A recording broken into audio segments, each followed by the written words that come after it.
As I just mentioned, I have 3 dogs that are all in the space with me today.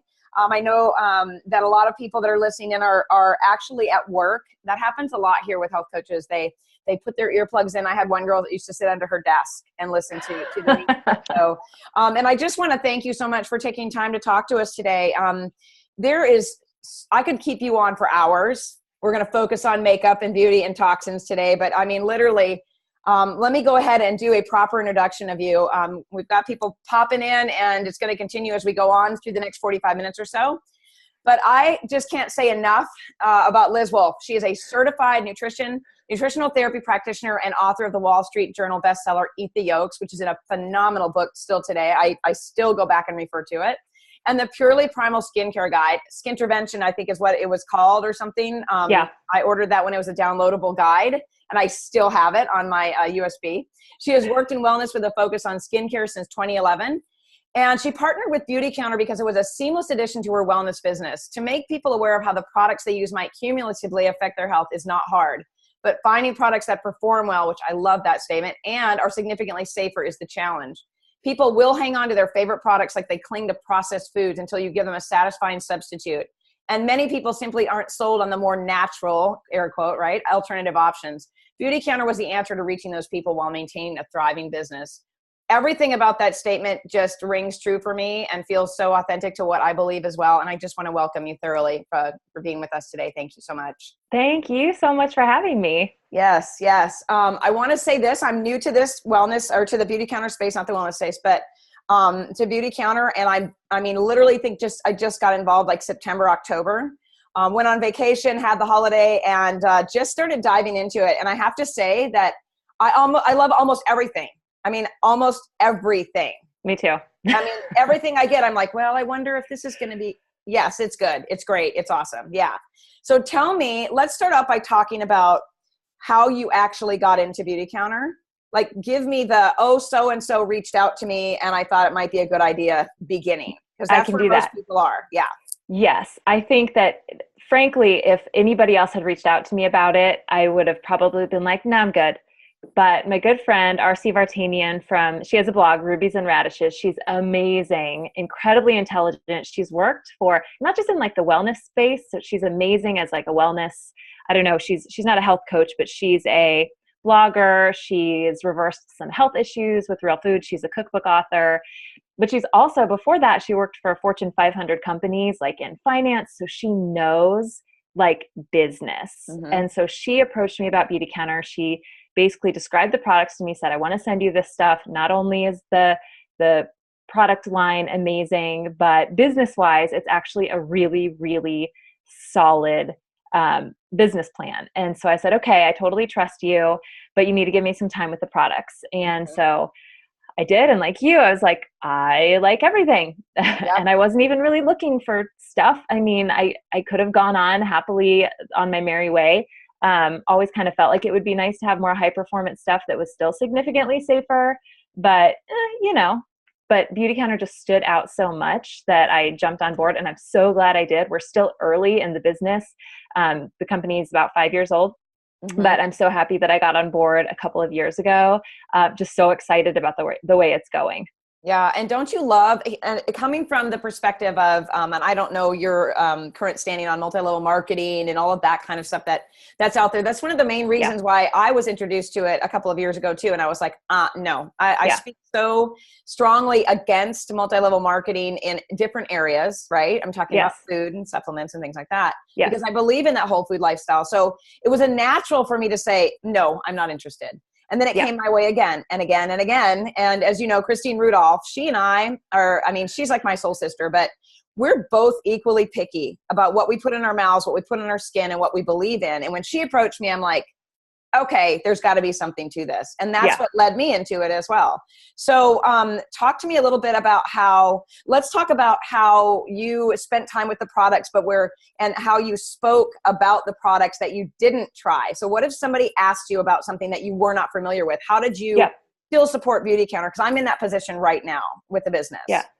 Oh, I mean, that's an easy one for me. And by the way, I absolutely love Christine. I've said she's like the big sister I never had. She's one of those people that no matter what she posts on Facebook, no matter what she sends my way, I make time to read it. Yes. And she's just an amazing person. So love you, Christine. Yes. So it's an easy answer to your question. If I haven't tried something, I tell people I haven't tried it, but I love the brand. I trust what they're doing. And I think anything that they put out is worth trying. If you don't like it, then we'll take care of a return. Not a big deal. The reality is I used to, when I first started out doing this safer skincare stuff like 5 or 6 or maybe even 7 years ago, I can never remember. I need to actually get a firm date on that so I can talk about it. Me too. But I wanted to try everything. And so I put out that guide, and then companies would reach out to me and say, hey, will you try this? Like, I want to send you stuff. And I ended up with incomprehensible amounts of beauty and skincare stuff that I would try once and never be able to use again. And it quickly became clear to me that what was sustainable for me is to research a company's business ethics, research their products, and research their approach to the supply chain. So that's another really important thing. Are they testing for metals? Are they testing for contaminants consistently? So the more you know about a company, the more comfortable you can be just saying, hey, I haven't been able to try everything because that's completely unrealistic, but I really trust this company and I really think it would be worth giving a whirl. Yeah. And with that said, I love the no list. Like me too. The never list. Oh, the never list. The never list. I call it the no list because when I talk, that's good. People, I say there's no, and I go through the list. But the never list to me is huge because, you know, I love the transparency of the company, first of all. Yeah. But you know how hard it is if you pick up something that you want to try for makeup. Let's say you go out and you pick up something like by Tarte or Pacifica or something like that. And you're like, man, I love that palette, but I don't know what's in it. You got to go out and you have to look at the label and you have to look everything up because they don't give you an easy way to look at things like that. Right. They don't. Oh my gosh. It's like the biggest time saver for me on Beautycounter. So if someone asks me, well, do they have this? Cause my eyes water when I use that. I don't know. Let me send you the link and let me take a look for you. Right. Yeah. Such a time saver. So what are some of your favorite products that you use? I am absolutely obsessed. One of my favorite skincare products of all time, my top 3 ever of all time, is the charcoal mask. They've renamed it a couple of times, and it's the purifying number 3 mask now. And it is phenomenal. One of the things I love about Beautycounter is they're not okay. So it's kind of this this meeting of safer science, really strong, powerful, well-researched, well-understood active ingredients, and safety. So you've got both, and I think that is amazing. So the active ingredients that Beautycounter is using are some of my favorites. They were my favorites before I even started learning about Beautycounter. So it's got lactic acid, it's got charcoal, which I love. It's got salicylic acid, which I really like, and it's still really, really gentle. So I feel like I always, even when I cleared up my acne, I still had kind of big pores in my T-zone. And that's been probably one of the most powerful products that I've used for that. I absolutely adore it. Obsessed with the makeup, in part because they screen each batch of color cosmetics for metals contamination. And in my research, and of course I always do, I did a little bit of opposition research in Washington, D.C. for a political action committee when I was in college. So I really like the idea of opposition research. Like, okay, I like this one. What are the other guys doing? And so in all of my research and the brands that I would say are probably most likely to be grouped in the same category as Beautycounter, I don't like to name names, just, I don't know, because I just don't want to go down that path. But I reached out to several of them, and none of them gave me a clear answer on their metals testing policies, the ones that claim to test. The impression that I got with how cagey they were about the answers for me are that they test one batch ever and then apply whatever results they get from that batch to all batches going forward. So yes, we screened this batch and our products have tested free of metals or have tested undetectable or lowest allowable levels. And I'm saying, okay, well, do you test every batch? Because every batch is different. And they were always so cagey about that. Either that or they just said no. And Beautycounter does, which I think is huge and probably a huge financial drain on the company, but they do it anyway, which I appreciate. Yeah. And hopefully, you know, when you put standards up that high, maybe the other companies at some point, if we're lucky enough, they'll start testing things too to make it just safe across the board in this industry, right? Yes, I hope so. And Beautycounter is moving the industry forward in a Yes. way that I deeply appreciate. One of their mottos, I guess, is getting safer products into the hands of everyone, Yes. not Beautycounter products into the hands of everyone, but safer products. So they're doing work in Washington, D.C. to move more health protective laws forward. So everybody, no matter where you shop, if you shop at Walgreens, you buy the 99-cent, whatever it is, like I did for many years, whatever you buy, hopefully one day will be significantly safer because of the pressure that Beautycounter and a few other companies are putting on politically and as well, like on the market in general. I think it's really moving the entire market forward. Yeah, I agree. And that is one of the reasons why I got involved. Another reason I got involved was because I want to be a part of that. Yeah. And also saying this, it's, when you're in a position like we are, where people, they look to you for your suggestions. What are your recommendations? What would you do for this particular makeup product or whatever? It can be very time consuming as a person who's educating, but also for health coaches too, that are building their client list. They want to know, well, you want me to clean out my makeup and you want me to clean out my cleaning products and all that. What do you suggest I get? I can't even tell you the amount of times I'm like, oh my gosh. Yeah. Sit down, type up the list, make it, this is this. For me, joining Beautycounter and being able to say, here's my link out to my site, this is the makeup I recommend, is literally a time saver for me. And I'm adding it to my website too. Or you can just go to my website and see here, this is the product that I recommend. Yeah. I would love to go back though. Let's get a little bit into, and I'm going back on my history too and how long I've been watching you and following you, Balance Bites and all that. I remember when you talked about your acne. And I remember you made a suggestion, because at the time I was dealing with a breakout. I had had something to do with hormones, so I was breastfeeding, that kind of thing. But you said something about a product that you can use, and you said it's harsh, but it works if you need it for a last minute overnight thing. And it was straight up salicylic acid or something in that bottle. Yeah. It's got a bottle with a mauve label on it, or a little hot rose label. I still have it actually years later. Yeah. Acne stop, right? It's salicylic acid and alcohol. Holy moly. Like, it's still in my pantry. I found it the other day when I was going through them. I haven't had to use it at all in forever. But I remember you saying that. So I want to talk about acne, because when we work with, obviously, women with hormone problems, women that have girls with hormones, even some boys that are dealing with all of that, let's talk about the origin of it. And let's talk about how you went about taking care of it. Oh gosh. Well, for me, it started with changing my food 100%. Yeah. I actually went about it in a way that I think it's interesting. Hopefully others will too. But I remember kind of having this epiphany about the medications that I had used to control my acne, like previously, before I discovered real food and all of that. There were retinoids, which are synthetic vitamin A. Yep. There were antibiotics and sulfur compounds. And I can never remember the name of the topical gel, but it was sulfur based. And I started thinking, it's kind of interesting that we can also find vitamin A, sulfur, and probiotics in our diet, right? I mean, you don't dose them the same way. It's totally different. But I kind of thought, all right, what if I emphasize vitamin A rich foods, probiotic foods, and just really look for nutrients? Because I think for a long time when I did like the real food thing, it was very, I don't know, it was basically like protein water, like chicken breast, like, which is great, but there's not a lot, there's no vitamin A in there, Right. So I wasn't really looking for the most nutrient dense foods possible and attempting to include those in my diet. So I added things like cod liver oil, sauerkraut, lots of like garlic and onion, really like robust sulfur rich foods. And this horrible breakout that I'd had that was creeping all the way down my neck. It was crazy. I was like, what is going on with my skin right now? It actually resolved within about 2 weeks. I mean, it resolved fast. It was the fastest I'd ever gone from like major problem breakout to totally clear.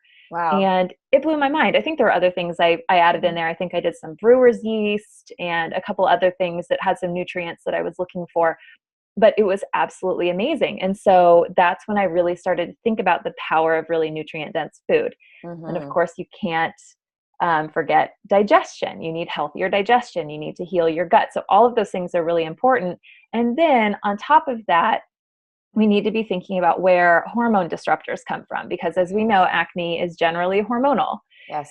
There's a hormonal component to it. So we know, I mean, we have some actually good, science on the impact of endocrine disruptors, the cumulative impact of endocrine disruptors, such a mouthful to say that, yes, on the body. And it really blew my mind when I read this one particular study that talked about, I mean, it basically said what had been on my mind. It said the cumulative exposure from different sources. So it's not just soy, it's not just phthalates, it's not just what's in your, what's sneaking into your water from the city water supply, all of that. It's all of that together that's having an impact on our hormone balance. And we can see that all around us. So it's multifaceted. And if I could throw in something interesting to me, most people will find Beautycounter through their health coaches, but I've also had people come to me through Beautycounter because people find Beautycounter and they say, hey, you're a, health coach type.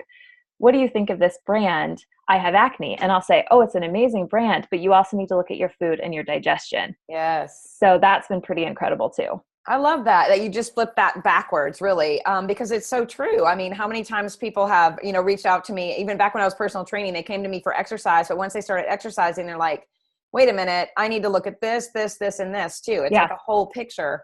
And, at the Institute, I teach 7 essentials for good health. And there's so many pieces that fall into that. We were talking about stress and fun and whole food and sleep and trauma and spirituality and all of those things.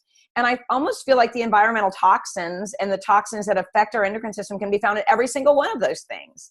Oh my gosh. If you have trauma lives in your cells. I mean, if you aren't eating right, everything is affected. So let's talk a little bit about the endocrine, how that happens, the endocrine system hormone disruption.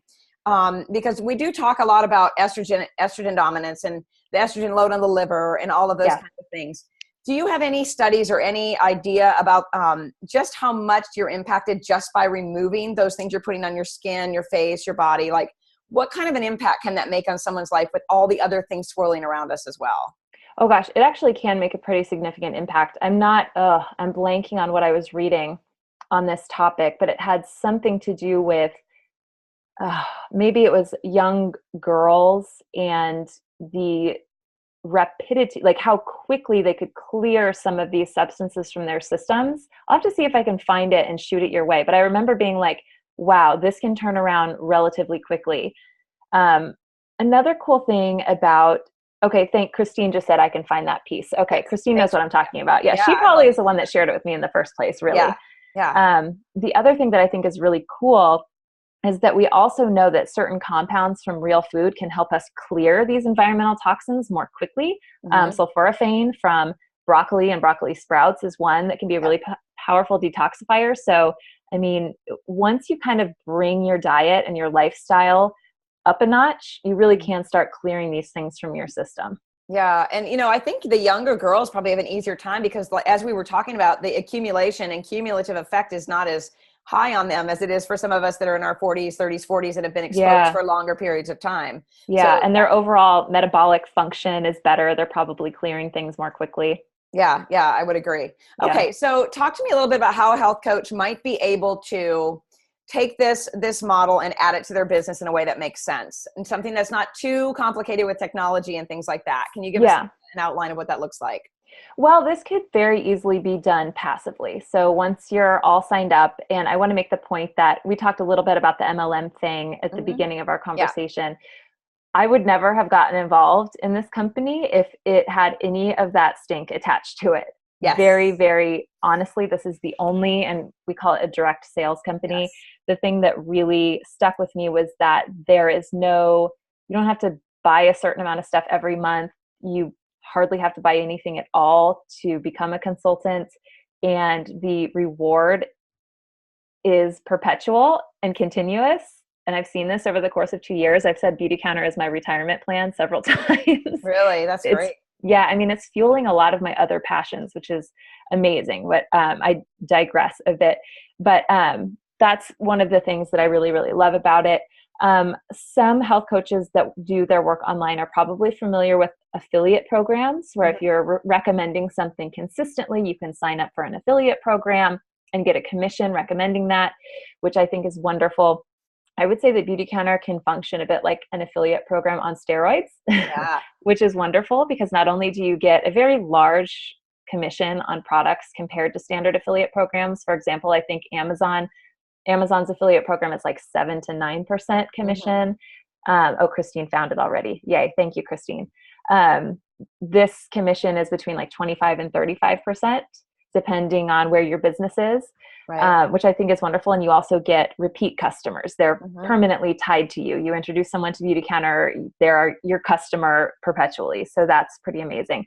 So you can tackle this in a passive way. You can sign up, you can get your links, and basically just send people to your link. Like you were saying earlier, Carmen, like just here's the link, click through there, check out these products. And if you purchase, then I will get the commission. Thank you very much. Let me know if you have any questions. It can be very simple. Other health coaches choose to be a lot more proactive about it. Some of them, because they're actually getting health coaching clients through Beautycounter. I feel like one of the real motivating factors for them is also the fact that health coaching is incredibly emotional. It's an emotional investment. And it's really great to have this kind of fun beauty stream of income that's a little bit of a break, a little bit of a rest, but still feeds in to your business. So there are different ways you can do it. It's kind of a choose your own adventure type of thing. You can be innovative about it, you can be creative, or you can just be as direct as, hey, check out the products here, let me know if you have questions, and buy through my link. The shopping experience is the same. They don't have to fill out an order form with you. It's the same as if they would just go to beautycounter.com and check out. Right. Yeah. It is less serious, isn't it? Doesn't it just add a fun component to all of this health stuff? I mean, yes. I remember when I cleaned out my makeup, and it's been several years ago. But I cleaned it. I had a garbage can, and then I had a little section on my counter in my bathroom. And the things that I much the same way I teach people how to help their clients in the kitchen, I did this in my bathroom. I have a safe pile and then the garbage unsafe pile, right? And when I got done, I was like, I think if you had seen a picture of me, it would have looked like this.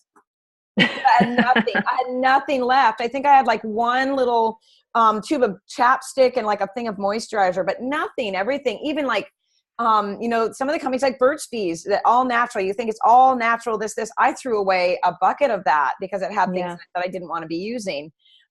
So then when I was left to replace it all, then I had to do all the research. And so, the good thing is I went through all of that. So I was able to help my clients. If I were doing this today, I would do it totally different, because then I would be able to say to my clients, this is, where I get my face products, my makeup, all of the things that I love. Yeah. This one place, not these 75 different links, right? Yeah. But, I want to also say this. I think it's also great that you don't have to buy 6, 7, 8, 5. I mean, you can buy one thing and see what you think. Yeah. And you can buy no things if you want to. I don't think that's a good idea, but yeah. But I mean, like if you're trying to help a client clean something out or clean out their products, and they're a real like makeup, hair kind of person, and they got a lot of product, they're going to be like, I am not throwing all that away. Just start with one thing. Yeah. And then share the thing that you love. Right. Yes. Yeah. Totally. Yeah. That's how I feel like it's like that gateway approach, kind of like, here's this one thing, and they love it and they want to know more. And people want to have fun. Like, it's not always fun to eat like kale every day, but it's fun to use makeup. Like, it's fun. Beauty is fun. It's fun to have products that you like. And so I think people really connect with this, because so much of health coaching becomes very serious, and as it should be, because people need us. But at the same time, it kind of infuses it with a little bit of fun. Like, yes, we're cleaning out your entire refrigerator and we're asking you to make some changes, but here's a little component that'll be more fun for you. Yeah. Okay. So let's talk a little bit about what it might look like for someone who is, actually, let's back up and let me tell you what I'm doing. Let me see what you think about this, because I'm new and I'm learning too. Okay. So we have just rebranded all my websites. We're working on finishing those up and redesigning, and we've created a resource page. So much like Wellness Mama's layout, right? I'm sure you've probably seen Wellness Mama's page. Yes. Very impressive list of affiliate items and things that she recommends. And under that is simply, I'm going to be putting Beautycounter's link under things like, makeup I recommend, or products, whatever, wherever it fits, I will create that link that then goes out to my site, whatever that product is. Is that a great way to kind of send people that direction, or to get some exposure to your product, or would you recommend something different? That is the baseline. I mean, that's what everybody should definitely be doing. Everybody that has a website, it's good to have that out there, because people want to see that you've been talking about this, that this has been in your repertoire for a while. I really think in order to really proactively help people, it's good to have a few posts on your site, a few articles or posts, whatever you want to call them, where you talk about, easy ways to swap hormone disrupting chemicals, or 3 things to avoid, or 3 safe beauty products that I love, that type of thing, to really highlight your favorites. So for me, the charcoal mask is my favorite. And I don't think I said this earlier, but I don't only recommend Beautycounter. However, I have found about 3 or 4 brands that I love that I think will kind of cover all bases for everybody. And that's what I stick with now, because it's the only way to do this. It's realistic for me. And so one of my top posts that refers people to Beautycounter is my top 3 skincare products of all time. So I have the charcoal mask, I have, and 2 other products from other companies. And at the bottom, I'll put a couple of extras if people are shopping and they want to look for a couple other things. But that's my number 1 refer for sure.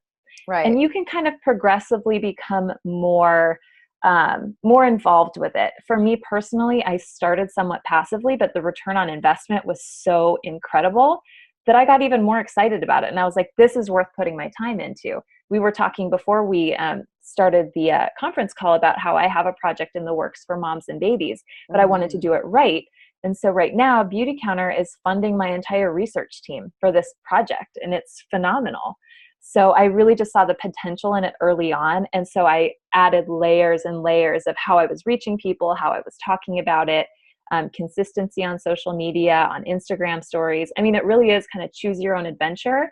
And I have found that the return on investment continues to grow as you do that. So yeah. So doing lives and just really like maybe putting, putting the mask on yourself and taking pictures for Instagram and things like that and linking out to your products. Yes. I mean, that's one of the other things that I feel like it's kind of an easy way to get on it for the first time. If you're a coach that's afraid of the video or afraid to like talk to people or whatever, once you have some experience with this kind of thing and you really love it, you can easily do a 20 or 30 minute spot about your products, whether it be live or doing something like this, a Q&A or whatever. Yeah. Okay, so let's talk a little bit about, what direction, if someone is getting into Beautycounter and they aren't full-fledged like health coaching, but they want to add something into it, and Beautycounter is one of those things, what would you start with to start to get to know the products a little bit so you can speak about them? Oh, that's a good question. Like, would it be makeup? Would it be moisturizers? Like, which area do you see the most inquiry about? What I see the most inquiry about is the opposite of what I like, which is annoying to me because I love the makeup so much, but I do find that people are more interested in skincare. A benefit to that is if you do feel like kind of taking a really hands-on approach, the skincare is really easy to sample out. So I've had like one little thing of the charcoal mask and I've made little samples of it and given it to people, sampled out that way. And so that's been really easy. I think that the number 3 purifying line is such a standout. It's one of my favorite directions that they've taken. The Counter Match line is so good. It is so good. They have some, gosh, I always forget what his official title is. Xavier Ormancy. He came from Chanel and is this incredible scientist, a skincare scientist who is all about this safer skincare mission. And Countermatch was kind of his first baby for Beautycounter. He had this formulation and he actually, that's how like Beautycounter was able to try it. And they were like, we need you, come to us, come be with us. And so they scored a pretty amazing guy in Xavier. So Countermatch is phenomenal. I think those would be my top. And I don't know, there might be some consultants on this call. Christine is a consultant and I know she's here and she does a lot of helping people out with this type of stuff. So I'd actually love to hear from Christine to see what she has to say, because it really does depend. Yeah. Yeah. So definitely plug in some ideas, Christine, on the chat if you want to. So tell me a little bit, how did Beautycounter even get started? For those who are just brand new and like, I love makeup, I'm going to hop on and learn and listen and see, if it resonates with me. Where did it come from? Like, who decided, okay, enough already. We're done with all the crap in our makeup, in our, body products. Let's do something different. So I love this story, and I love it most of all because this is a female entrepreneur that started the company. Greg Renfrew is absolutely amazing. I've seen her speak. I can't even count how many times anymore. Met her in person. She's absolutely phenomenal. She has 3 children. She lives in California, and she's been an entrepreneur for a very long time. But what she realized in her personal life was that she just could not use these dangerous products on herself or her family anymore. And, you know, a lot of us have thought that. I thought that when I started my skincare business, and I actually always planned on starting a skincare line that was significantly safer and used great active ingredients, yada, yada, yada. But I had absolutely no clue how to do that. And I've often said that Beautycounter is the line I would have created if I had the wherewithal to do so. So Greg basically just saw a need. And yes, Greg is a woman. She saw a need for this in the marketplace and she made it happen. And one of the things I love about it is that she has really empowered the field, which is Beautycounter consultants, to do this at a minimum investment. So anybody can get started, and has really enabled us, given us a powerful story to tell, whether we're talking about their screening process, their activism in Washington, D.C. I was actually able to go with Beautycounter to Washington, D.C. To talk to my representatives about our mission and about the Safety Act that was, I think, gosh, I can't remember where it was in legislation at that time, the Personal Care Product Safety Act. And that was pretty phenomenal. So we have this amazing story that Greg realized is best told person to person. So we all know, like, we see our friend with a great bag or a great car and we're like, wow, where'd you get that bag? Where'd you shop to find that car, et cetera, et cetera. And, you know, we talk, we refer each other to the things that we love and we trust each other. So she has empowered us to do that. And there's some men, of course, that are on board with this mission, but we're able to do this not only in a way that's authentic to how we communicate, and I mean the field, but it's also something that folks can do whether they're a stay-at-home mom at whatever point they are in their career, and it's very flexible. So you're not having to show up 40 hours a week. You can show up 2 hours a week if that's what you're capable of doing, and that can change as your life changes, as your coaching business changes. So I just feel like it's just a whole flood of wins there and how the business is structured. Yeah. And doesn't it feel good to finally have conversations with your friends and the women in your life, even whether it's at CrossFit or it's at the, the grocery store, wherever you go, wherever you spend your time, that actually feels like a real authentic conversation about something. Cause you're not saying, oh, well, you could try this. And it may or may not have something like that in it. You'll have to look it up. I'm not sure. I've had those conversations where I'm like, I don't really know what to tell you because I don't use that kind of product, so now it feels better to me. I can say, well, the Beautycounter, I love the No. 3 oil. I love the sea salt spray. I took it to the Bahamas with me, saved my disaster of a hair while I was on the beach. But it was, it's nice to be able to have those conversations. And I took a picture of myself at the pool with the sunscreen. So, okay, I'm a sunscreen. I'm kind of a skeptic about it because I did the whole thing when I was growing up. I'm much older than you probably. I'm 40, almost 47. But I did the tinfoil and the iodine, the baby oil. I mean, I fried myself in the sun. So I've always been one of those people like, well, I don't like sunscreen. It makes me break out and this and this. But I bought it. I took it down there and it was almost like I didn't even know I had it on my face. Run in my eyes. It didn't stick to my fingers. It was so easy to put on. I was super thrilled about it. Super excited about it. The sunscreen was one of the first products that I really was like, you guys, you have to get this. It's so amazing. Yes. And I cannot wait to my son always goes, I don't even need that, Mom, but to put a little sticker with his name on it for his month at camp, instead of all those other little tubes and the stuff that gets all over the place. I was thrilled with it. And I just want to throw that out there that I am a person that exposes to the sun 10 minutes in the arms and legs a day when I go out. Me too. The face is always covered, and I'm just happy to have something that's not going to make me break out and look gross. So first summer with a good sunscreen. Right. So, okay. All right. So let's move into talking a little bit about how to set yourself up on social media. Let's say, I don't know if you use Facebook. Do you use Facebook at all? For Beautycounter, or is it just I've done some Facebook lives for Beautycounter, but people just be aware. I have a 3-year-old. I've been like a stay-at-home mom for 3 years, just kind of trying to keep my head above water. So I have not had a coordinated social media strategy. Yep. I would use Facebook more. Currently, I mostly am on Instagram. Okay. So if you were to use Facebook, do you think it would be beneficial for people to open up a Beautycounter page for themselves and start inviting people, like a group or a page or something like that for the exposure? I personally would say, unless that feels incredibly authentic to you, because I do have women on my team that do that. Stacy Toth from Paleo Parents has a Facebook page. She's a Beautycounter consultant. I don't do that. And unless it feels very authentic, like something you want to keep up with, and it is the way you want to communicate with people, I don't think that's a requirement. I think for the most part, your time is best spent consistently putting out content on Instagram stories. Probably I would prioritize consistent appearances on Instagram stories over even just your straight up Instagram feed.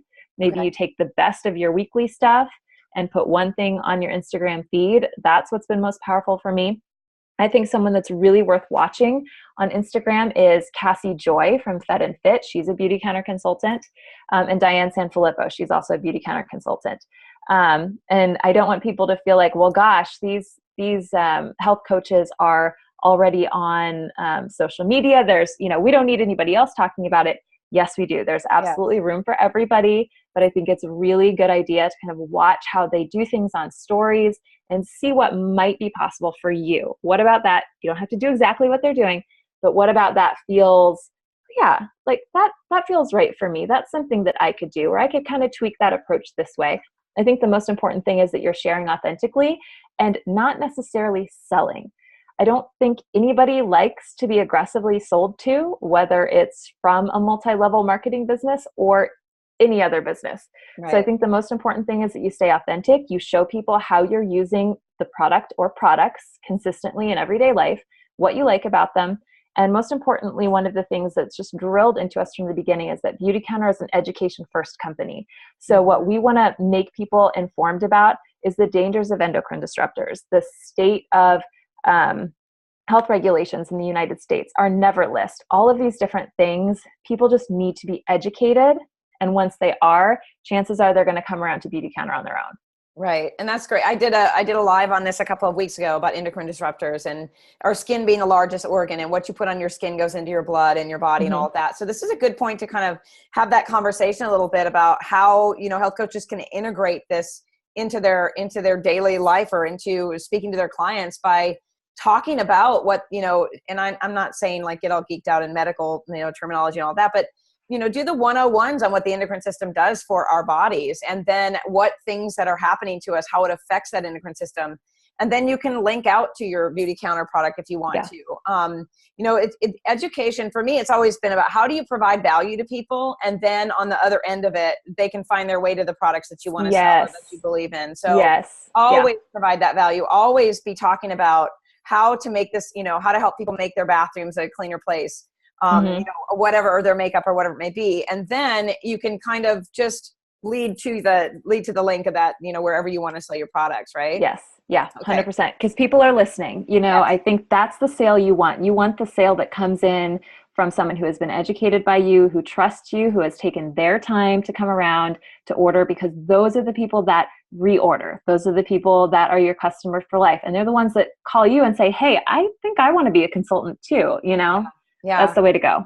Okay. So let's talk about the baby stuff, because, there's a lot of health coaches out there that are leaning into the world of coaching moms and coaching people with small children and, working with people with infertility and hormones. It has become a bigger topic for health coaches. So the baby products, I want to get your take on the baby products. Like, what do you think about them? How do they compare to any of the other organic things that are out there that, like the bigger, I don't remember the name of it, but that they're selling to people with babies. Do you find that they are high performing as well? Because baby stuff is tough, right? It is tough. It's really tough. And one of the things that I kind of discovered throughout this whole process is that I prefer safe to natural. And that sounds, I feel like I have to explain that, because I've had some really bad experiences with some natural substances that were just too strong and too irritating for my skin. And if they are that for my skin, imagine what they are on a little baby skin. Right. So that's been really important to me. So what I kind of came around to was that I want something that is as simple as possible. So Beautycounter's baby line does contain a ton of natural ingredients, zinc in the diaper cream, oils and butters that are really safe and nourishing and natural. And I like to say neutral. Because one of the, and I don't want to cause any kind of stir about essential oils at all, but our experience at my house was I was using some essential oils on my maybe 8 to 10-month-old because I thought we had a problem. I was trying to soothe some stuff on her body, but turned out they were actually causing the problem. So she was mad allergic to, I'll just say, lavender essential oil. And I actually heard from some moms that that was a lot more common than we think. So a lot of natural baby products have things like tea tree oil and lavender oil, which is just not right for everybody. And so that was a really kind of a wake up call for me where I was like, okay, I need to kind of back away and just look for the simplest products possible. And Beautycounter, when they came out with their baby line, I was like, thank you. You kept it so elegantly simple, basic. Baby skin doesn't need that much. It just needs to be supported. And so I was really, really happy with that. I've used the baby wash since my daughter was born. We don't bathe her that often. But I've always used that because the pH balance of the baby wash it's not tear-free, because I think a lot of folks are really uncomfortable with tear-free formulations because of the chemicals that are used in it.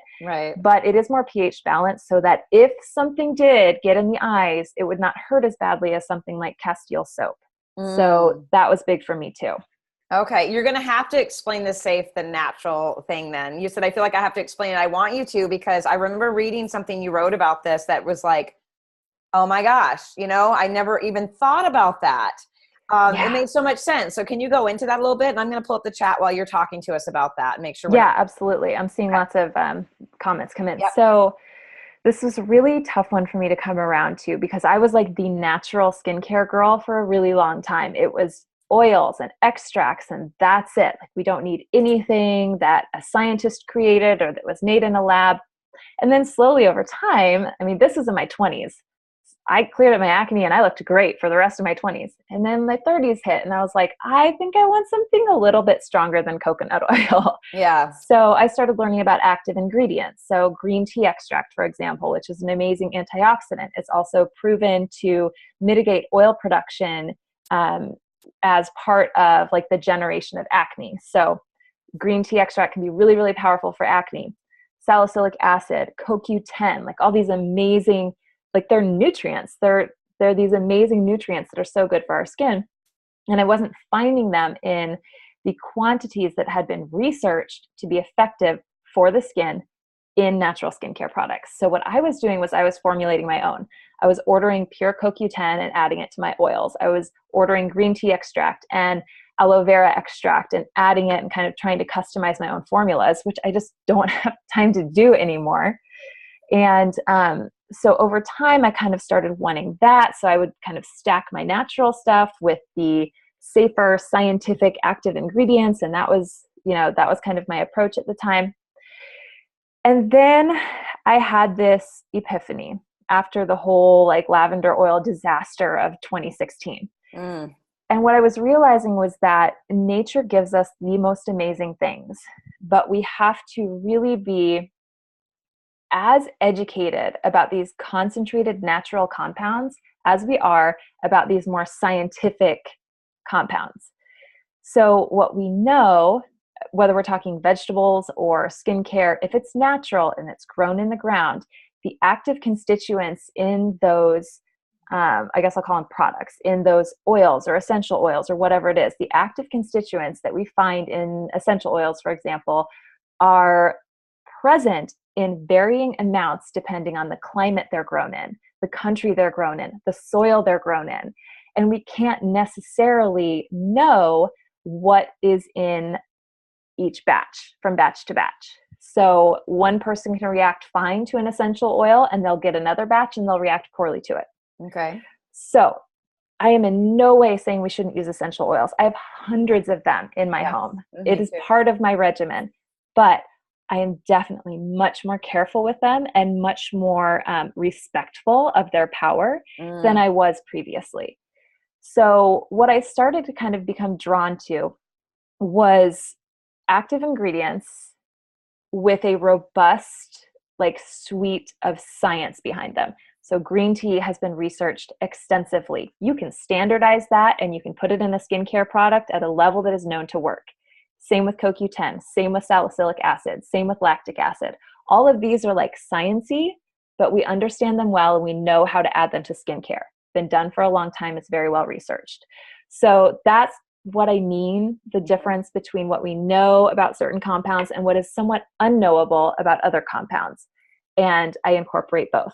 So that in makes no way sense. am I, okay. I don't want to come off like I'm insulting natural stuff. You're not okay. at all. That's a great example. And I can attribute that to when I first heard about Mediterranean oregano oil. Mm-hmm. And I was about to hit buy on another oregano oil. I think I was doing some antibacterial cleanse protocol of some sort. This is years ago. Mm-hmm. And then Ben Greenfield came across my radar. Mm-hmm. For some reason, he showed up as an ad or something for Mediterranean oil. And I read about why, he chose that particular oil. And it was about what you just said.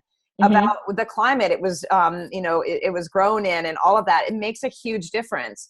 And so I kind of became a little bit of a guinea pig and I bought both of them, of course. I like to do that, try something and then compare it to another thing and see which one works. Well, the difference in the way that I felt on each of them was completely different. Like my gut I literally had a reaction to the one that wasn't as quality as the one that he saw, of course, that he was selling. And I almost felt like I had like a little bit of anxiety on it. It was just very strange, but I did the same test over and over again. So I think that's a powerful thing to say. Not everything is made the same, and we understand that, but I had never thought about it, like where they were grown and the temperature and the climate. I mean, just the quality control period. So let's say this, everything you just said, I'm sure like some of the coaches like me were like, oh, okay, how would she know how to put green tea in her this or aloe vera in her that while she's formulating? People aren't going to learn that. That's right. They're not going to go out and study this stuff, right? And we forget that, right? Because we love dorking out about this stuff. We want to explain like, but people don't. Just tell me what to buy. That's right. And that's the other thing I loved about this is that it takes the guesswork out of it and it takes the work out of it for me to have to go in there and learn all of those bits and pieces when someone's already done it for us. And they have such a great, Beautycounter is such a great website that talks to us about this, right? They explain what they're doing in DC. They talk about the Never list. It's just in and of itself, even if you don't want to join it, they've got so much great information out there about the products and what's going on in our world today. Yeah. So, I mean, it's a great place to learn. So let me ask you about your thoughts about EWG. What are your thoughts about like how does Beautycounter and EWG, do they cross over with their studies? Like, do you know anything about the two companies and how they relate to each other? Yeah. So Beautycounter actually had some of the, I believe, early folks who worked on the EWG platform with their company for a while. And, with startups, there's a lot of turnover, so they're no longer with the company. But Beautycounter does use a lot of what the EWG generates. There's another app that is similar to EWG, but I have found that EWG is probably the most scientifically rigorous and clearest resource for information on different ingredients and their potential toxicity and the research that we have on them. I found it's the easiest to pull up the research from the reference section, which I appreciate. So that's the one that I really do like to send people to. I know there's been some controversy around it, but I just don't buy it. I think people like to make controversy over almost anything that people are liking and recommending and using. So I really, really do appreciate how the EWG is structured. Yeah, me too. It was familiar to me when I was looking at the Beautycounter Never list. I was like, this reminds me of EWG, how it's so easy to look at. So what's on the horizon for Beautycounter as far as products are concerned? Is there anything like happening with, and I asked, I think it was Christine, she's probably going to tell you that I asked about self-tanning stuff. Like, it's important to me. I am so pale in the winter and I wear shorts when I work out, and I like the glare is beyond, right? So when I want to protect other people's eyes. I want to protect other people. Yeah, that's it. It's not about me at all. But when I was going to the Bahamas, I was like, man, I need to do something about this. I don't want to go get a spray tan. And so I asked her about that. And she was like, talking about the toxic ingredients they put in sunless tanners. But I know it can be done because there are some out there that are. Tell us, you know anything about anything like that? I don't know anything about a self tanner, but I would say anything is possible. I know people are asking for it, and I know that they listen to what people ask for. So I would never say never. Yeah. So yeah, I know that continuing to innovate for sun protection is also one of their big major priorities. So that's great. I think that men's products are going to, yeah, and I've been able to try some of the stuff that's going to be coming out, and it's amazing. My husband is obsessed with it, and my husband's one of those guys you cannot buy. If you buy something for him to use, one thing, and you put it in front of his face every day, he still won't use it. Oh my gosh, I have one of those. Yeah. I think a lot of us have one of those. Yeah. And he actually really enjoys using this stuff. So I think that's going to be amazing, because the men in our lives are also exposed to some of the same toxins, probably not to the level that we are. Yeah. But they are still exposed to them. I think, with even shaving cream and shaving products is probably one of the major things out there that guys just don't even think about. Yeah, that and beard oils and all of that. And I mean, let's not forget that we make contact with those men in our lives too. Very true.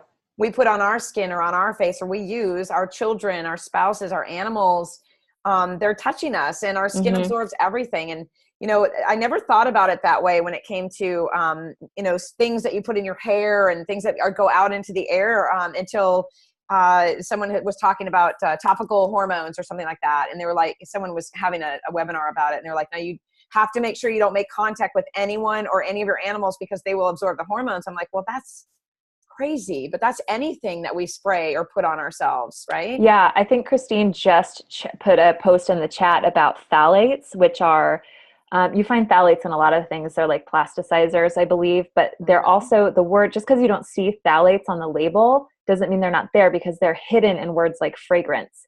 They're like what makes fragrance sticky. So, you go over to like great Aunt Edna's house and she wears this perfume she's been wearing for 60 years, and you come home and you smell like it. Yeah. And you didn't even touch her. Yeah. Like these molecules, they travel, they are sticky and they stay on. And so phthalates, they're airborne, like they're in the air. And well, that's what fragrance is, right? Yes. Yeah. So, and phthalates can have a profound effect on reproductive health. We know that.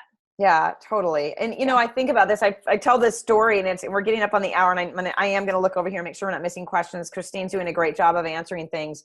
But I remember thinking about, getting pregnant and all of those things, and getting to that age where you're thinking about fertility and whatever. I did not even think about the tofu fried in soy sauce that I used to eat when I was like going through that I'm not a meat eater phase. That, and then all of the things that I was using on my skin, I'm not even going to say the word of the company, but we all know the fragrant place that does the lotions and the sprays and the candles. And I was buying that stuff in bulk. Every smell you could, and then of course I had a miscarriage. So, and started cleaning up and taking these things out and changing this and that.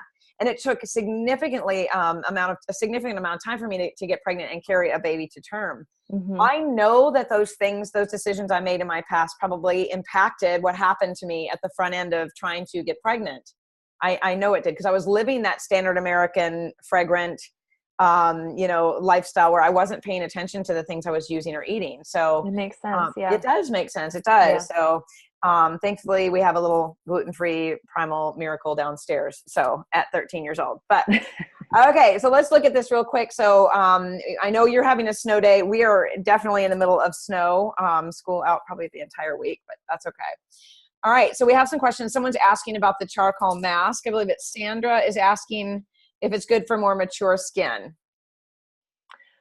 It depends on if your skin is overly dry or not. I think a lot of times mature skin can be kind of dry, in which case I would probably use it as a spot treatment rather than all over the face. You can always spot treat these things though, and if your skin seems to respond well to it, then you're good to go. Everybody's different. But another thing you can do is just change the length of time that you use it. So the ingredients actually are very effective in a short period of time. So, and then if you leave it on too long, there's a diminishing rate of return. So you could try putting it on for 1 minute and see how your skin does with it. You can play with how many days a week you do it, that type of thing. Yeah. And I'm in the mature skin club. So postmenopausal, almost 47 years old. I use the charcoal mask. I absolutely love it. My skin feels like silk when I finish it. but I do not leave it on long at all because I did that. The first time I used it, I got distracted. Oh my gosh. I felt like my whole face, it just how powerful it was just tight and everything. I mean, it looked good when I got done. I just had to use number 3 oil, but I was like 15 minutes later, I'm like, oh my gosh, I forgot to wash my face. So now I'm a good maybe 30 seconds to 45 seconds where I'm touching and I'm like, okay. And then I wash off around a minute and I just love it. It just feels like it sucked all the yuck out of my face. Yeah, that is what it feels like. Yeah, it is. And I use charcoal tooth powder too. And we have a friend in common. I want to talk about this real briefly, but Trina is going to she's going to be my roommate at Mindshare this August out in California. Oh my gosh. Yeah. I know. And I cannot say enough about her. I know. Well, I have a product collaboration. I know because I own it. And it's amazing, right? Oh my gosh. The vitamin C serum? Yes. Holy cannoli, like game changer for my face after menopause. I'm so happy. And I have 5 bottles of different oils. Well, 6, 7 with Beautycounter and the other one. And those are the only 2 I use. It's the Beautycounter number 3 and the vitamin C serum. It is a game changer. Oh, that's awesome. Yeah, lest anyone thinks that I'm like overly biased towards Beautycounter, I have a product with another company. Yes. I recommend what works and what has the ingredients that I think are important. Yeah. If you saw a picture of if I took everything out I use and you saw my counter in my bathroom, it's literally like from the tooth whitening thing, the face scrubbing thing, all of this stuff. Primal Life Organics takes up half of it.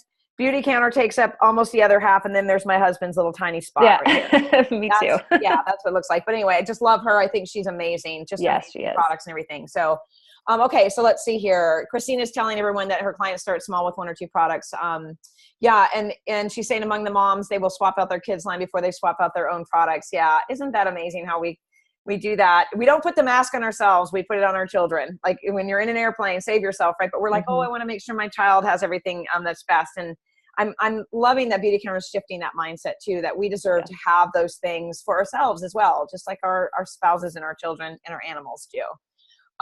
Animals, have to throw that in there just because I'm such an animal lover. Okay. I can't see the first part of this person's name, but it says, if a client has skin allergies to compounds that aren't on the never list, how does she find out if the compound is in the product? Will Beautycounter answer specific questions?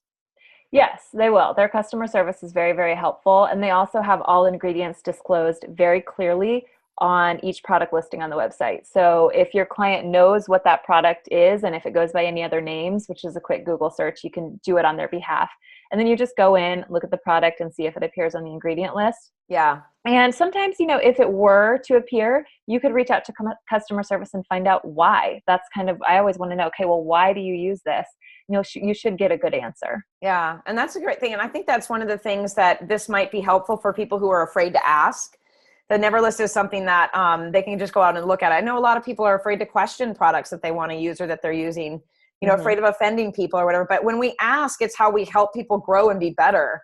So the more that we ask or we request our demands or we tell people what we want in our skincare, the more they're going to listen and the more we're going to change things. Yeah. So someone said, let's see here, Kara said, I love this company, but it would be great to have a comparative report on others in this space, especially the multi-level marketing companies, e.g. Arbonne. Yeah, I looked at Arbonne about 10 years ago, and Shackley and all of those other things. I mean, yeah. So is there a comparative report that exists out there, or do you guys just kind of say, we're just going to promote ourselves and let other people do their thing?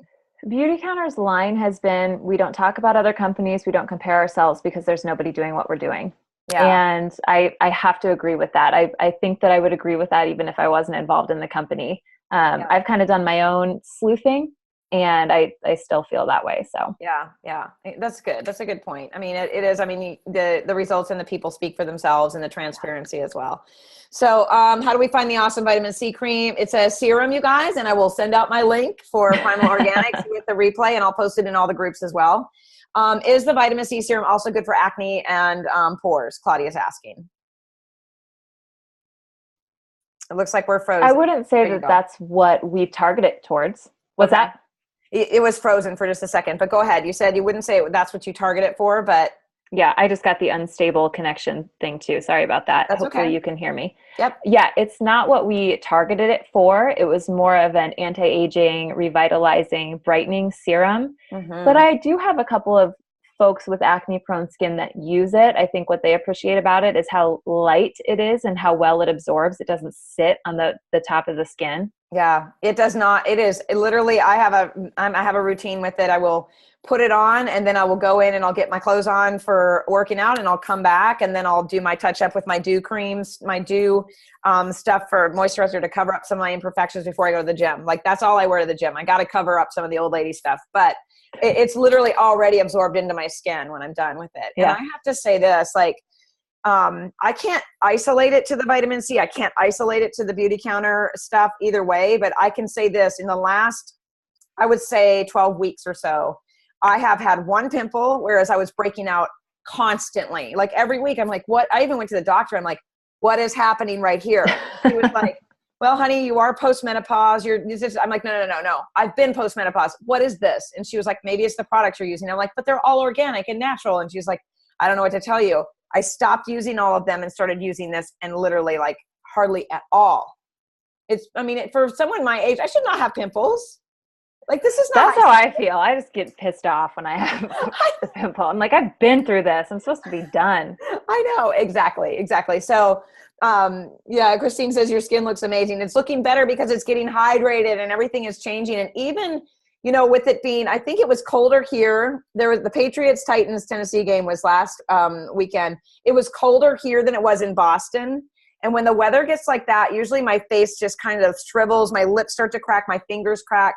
And I haven't felt that same reaction with my skin at all either. So I use the CX serum over Countermatch. So Countermatch is like my Beautycounter obsession. I use the Countermatch serum on completely clean skin, then put on the adaptive moisture lotion, which is amazing. Give that a minute or two. And then I actually put the vitamin C oil on top of all of that. And it has been awesome. I'm always so dry during the winter, and I have not been this winter at all. Really? So do you think the layering is the right direction? I mean, because I put it first and then I do the other things. Do you think it makes a difference? I think Countermatch is one of the only product lines that does go on completely clean skin, that you put that on first, because the active ingredients in it basically need to interact with totally clean skin. Okay. So it's almost like this, and you don't even know it's there once it's on and once it's soaked in.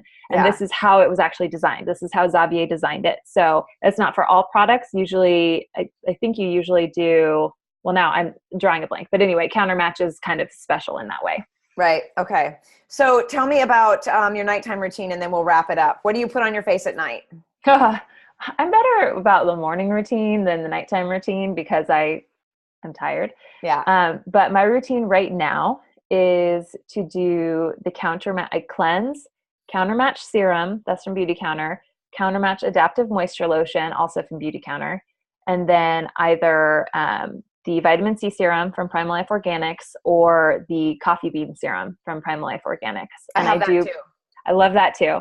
Caffeine is another ingredient that has been really well studied for skincare. So love that too. And I do pretty much the same thing morning, evening. Now, if I get the chance to take a shower, I will almost always do the charcoal mask first and then step in the shower, and I'll rinse it off in the shower because it's a lot easier just to do it that way than to get charcoal all over your sink. So yeah. And let's say this about the charcoal, like, I use white washcloths in my bathroom. That's pretty much all I use. And, the first time I was like, oh my gosh, look at my beautiful white washcloth. Yeah. It still washed out white. Like it didn't have that gray tinge in the middle of it. Like some products will leave on your white towels and stuff, That's good to know. There was no gray tinge on it at all. It just washed right out. So I know that sounds kind of petty, but when not at all. Yeah. It's like using that salicylic acid and one drop gets on a dark blue towel and you're like, oh no. Yeah. Yeah. So anyway, I just wanted to make that point. So one last check over here. Robin is saying, I'm starting to weed out my makeup starting with skincare. I'm 52. What do you suggest I start with? Makeup or skincare? Says skincare. Oh, okay. Christine is probably going to have some good suggestions for this, but I think that the rejuvenating line, the Counter Time rejuvenating line from Beautycounter is really great. I've found that the concentration of the active ingredients is high. So if you have super sensitive skin, I think it's important to start maybe with one at a time. But I think that would probably be my preference, but definitely check and see if Christine puts anything in the comments there. Okay. Cause I know she has some recommendations. Yeah. That's the one I'd asked my mother-in-law, I'm like, are you still kind of into makeup? And she was like, oh, I love it. What do you get into? I'm like, well, I've just kind of joined this Beautycounter. She ordered like $500 in one fell swoop. And isn't that awesome? That was the line I suggested to her. And she sent me a picture yesterday. Which one of these do I start with? And so I made a recommendation for her for that too. Cause she lives down in Florida. She's very tan all the time and her skin's always dry. And she's, but she's got the most beautiful skin too. You know what I mean? It's like one of those people you're like, but I also want to say this too about the palettes, you guys. I've talked about this in a live one day. The Ocean palette. Ocean and Pacific palette. Yeah. I cannot even say. I wear it I'm wearing it right now. I don't know if you can see it, but I love it so much. I love it so much that, she got one of those too. And I'm blonde and blue eyed and she's not. She's got darker skin and darker eyes and stuff. And she loves it too. So like, it's not necessarily just for one particular skin type either. It looks good on both of us, but it is a beautiful palette. Beautycounter has really done a good job formulating their makeup products to work for all skin tones. I have no idea how they do it. I'm sure it's some kind of technology, but and undertones and all of that stuff. I think they've done an amazing job with that. Yeah. So anyway, I just, that's my favorite thing so far. I'm just saying that is my absolute favorite thing is that palette. I almost packed it to the Bahamas. I'm like, no, because if it breaks, then what will I do? That would have been good Bahamas colors though. I know. That's why I was so torn. I was like, it'll be so pretty, but then what about this? So, okay. Someone came in late, Linda says, is there a hyaluronic, I hate that word. I always struggle with I know that's hard to say. Hyaluronic acid serum. Is there a sodium benzoate in any of the vitamin C products? I learned from a chemist about the dangerous combination of vitamin C and sodium benzoate, and it's something I try to avoid. Okay, so I've heard about this vitamin C sodium benzoate thing, and I cannot speak on it authoritatively, but I was talking to a formulator of a different, like, safer skincare line, who's like a peptide scientist and a chemist and all of that, and she said something about that suggested to me that maybe we're not understanding it as clearly as, you know how there's like, what is that thing that's antifreeze? What's the substance that's antifreeze that people say shouldn't be in your skincare products? I can't remember the name of it. I can't remember. But they say this is what they use in antifreeze. It turns out there's actually propylene glycol. Turns out there's actually like multiple forms of propylene glycol, and one is safe and another is not safe, but what's in antifreeze is not what's in skincare. So I don't know. I can't speak authoritatively to that, but maybe do a little bit more digging on it because I've heard something different.